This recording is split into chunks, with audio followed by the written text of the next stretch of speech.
Hi, my name is Mbugua And I'm Sherry Karanja. and this is Clear Minds, Better Lives.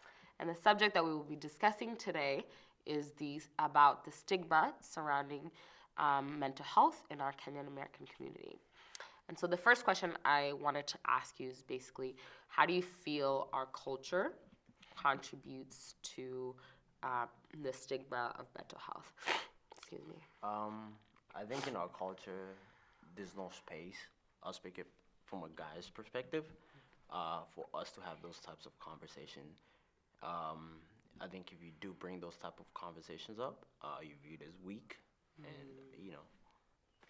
and I think that's why most people don't want to have those conversations. Yeah. So to follow up with that about guys feeling weak, from personal experience, do you feel that you felt that if I do express my feelings or if I do open up about my mental health experiences, that it equates weakness? Yeah, I'd be lying if I said I didn't, but I did.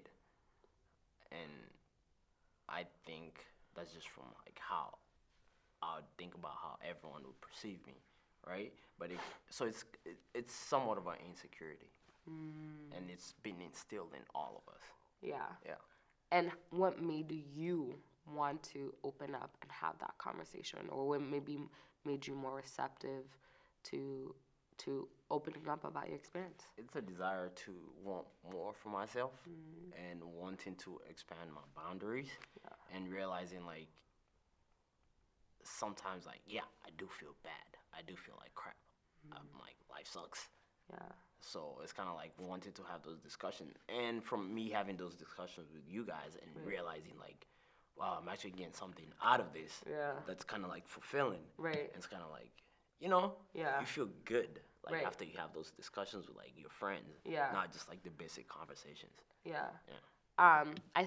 Just one thing I wanted to point out. I feel like, you told me before. It's like, as a guy, it's like you're told you need to be successful. You need to be financially stable, but you forget about the mental part. Like that's nowhere in there.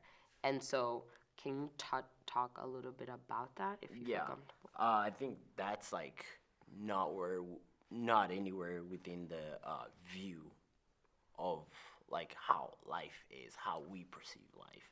I think for me, at least I can speak for me, like I never viewed that. And to me, it was always about like, financial success, being, it's always financial success. Right. Like that's the only thing that matters. Like that equates to good life. But you get to a certain level where you're like, okay, I'm doing okay in life, right? Right. But like mentally, me myself, like Yeah. I'm not great. Like I feel like crap.